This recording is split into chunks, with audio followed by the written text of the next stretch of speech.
देश अपने दोस्त तो चुन सकता है लेकिन पड़ोसी नहीं। भारत दो तरफ से ऐसे पड़ोसियों से घिरा हुआ है जो उसको हमेशा छलने के लिए तैयार बैठे रहते हैं। एक तरफ पाकिस्तान, दूसरी ओर चीन। ऐसे में अपनी सीमाओं को सुरक्षित रखना भारत की प्राथमिकता है। प्रधानमंत्री नरेंद्र मोदी के नेतृत्व में देश रक्षा के क्षेत्र में आत्मनिर्भरता की तरफ अपने कदम बढ़ा चुका है और यही वो क्षेत्र भी है जहां हिंदुस्तान दूसरी वैश्विक शक्तियों के साथ कंधे से कंधा मिलाकर चल रहा है और उनसे आगे निकल रहा है।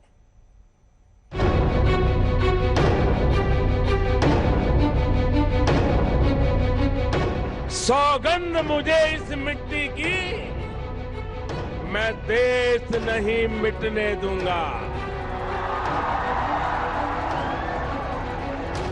मैं देश नहीं रुकने दूंगा। मैं देश नहीं झुकने दूंगा। मेरा वचन है भारत मां को, तेरा शीश झुकने नहीं दूंगा। जाग रहा है देश मेरा, हर भारतवासी जीतेगा। सौगंध मुझे इस मिट्टी की, मैं देश नहीं मिटने दूंगा।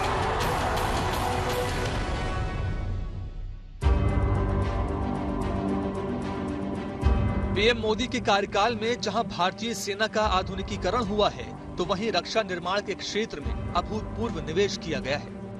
अंतर्राष्ट्रीय स्तर पर सुरक्षा के आधार पर देशों के साथ रिश्ते मजबूत हुए हैं, तो विश्व के सामने भारत की पहचान एक ऐसी वैश्विक शक्ति के रूप में हुई है, सुरक्षा जिसके लिए सबसे बड़ा और अहम मुद्दा है। देश की सुरक्षा का सबसे महत्वपूर्ण पहलू है आत्मनिर्भर भारत। भारतीय सेनाओं के पास आधुनिक स्वदेशी हथियार, विदेशी हथियारों पर, विदेशी सिस्टम पर हमारी निर्भरता कम से कम हो, इसके लिए तीनों सेनाओं ने आत्मनिर्भरता का संकल्प लिया है। पीएम मोदी की रहनुमाई में रक्षा और तकनीक निर्माण के क्षेत्र में भारत आत्मनिर्भरता की तरफ बढ़ चला है, जिसकी वजह से देश के हथियारों के निर्यात भी बढ़े हैं। Stockholm International Peace Research Institute के अनुसार पिछले 6 सालों में पीएम मोदी के नेतृत्व में भारत का रक्षा निर्यात करीब 6 गुना बढ़ा है। 2017-18 में रक्षा के क्षेत्र में निर्यात 4,682 करोड़ रुपए था। 2018-19 में यह बढ़कर 10,746 करोड़ रुपए हुआ। 2019-20 में ये 9,116 करोड़ रुपए पहुंचा। 2020-21 में 8,435 करोड़, 2021-22 में 12,815 करोड़ और 2022-23 में 15,918 करोड़ रुपए हो गया। प्रतिशत के लिहाज से देखा जाए तो ये बढ़त 24% रही। भारत के रक्षा बजट को दुनिया के सुपर पावर्स के रक्षा बजट से तुलना करके देखेंगे तो पाएंगे कि भारत दुनिया में चौथे नंबर पर सबसे ज्यादा खर्च हथियारों पर करता है। अमेरिका का रक्षा बजट $750 बिलियन है, चीन का $237 बिलियन, सऊदी अरब का $67 बिलियन, भारत का $61 बिलियन है। 2010 में जो रक्षा बजट करीब 1,47,000 करोड़ रुपए था, वो 2023 आते आते प्रधानमंत्री मोदी के नेतृत्व में 5 लाख करोड़ को भी पार कर गया।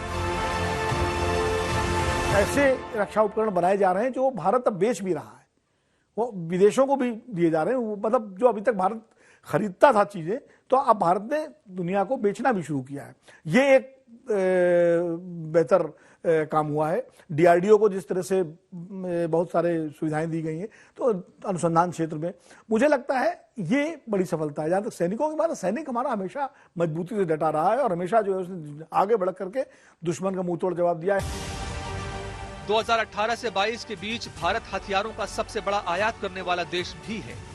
भारत ने पीएम मोदी की लीडरशिप में रूस से 45.1%, फ्रांस से 28.6%, अमेरिका से 11.1%, इजराइल से 7.7%, दक्षिण कोरिया से 2.8% और यूनाइटेड किंगडम से 2% हथियार आयात किए हैं। ये पीएम मोदी के कार्यकाल ने ही देखा कि जरूरत पड़ी तो देश हित में भारत ने रूस से S-400 डिफेंस सिस्टम तब खरीदा जब पूरी दुनिया यूक्रेन युद्ध में रूस के खिलाफ थी। एक वक्त था जब भारत रक्षा क्षेत्र की हर छोटी बड़ी जरूरतों के लिए दूसरे देशों का मोहताज था, लेकिन अब इस मोर्चे पर भारत की स्थिति धीरे धीरे बदल रही है।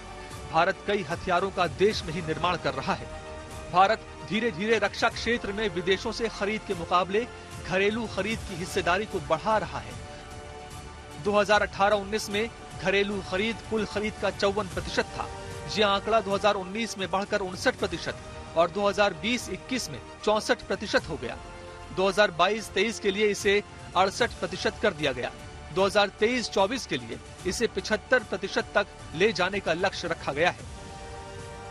प्रधानमंत्री मोदी दुनिया के इकलौते ऐसे नेता हैं जो करीब करीब हर त्योहार देश के सैनिकों के साथ ही मनाते हैं और सैनिकों का मनोबल बढ़ाते हैं।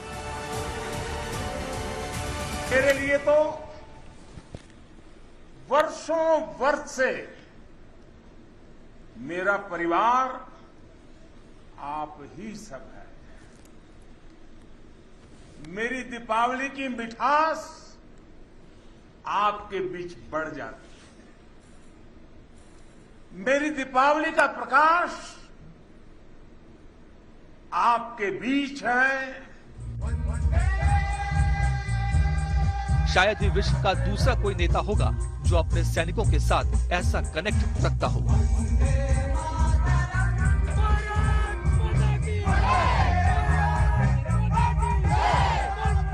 आज तक के साथ लगातार जुड़े रहने के लिए डाउनलोड कीजिए आज तक का मोबाइल ऐप और लगातार जुड़े रहिए आज तक के साथ। डाउनलोड करें आज तक मोबाइल ऐप।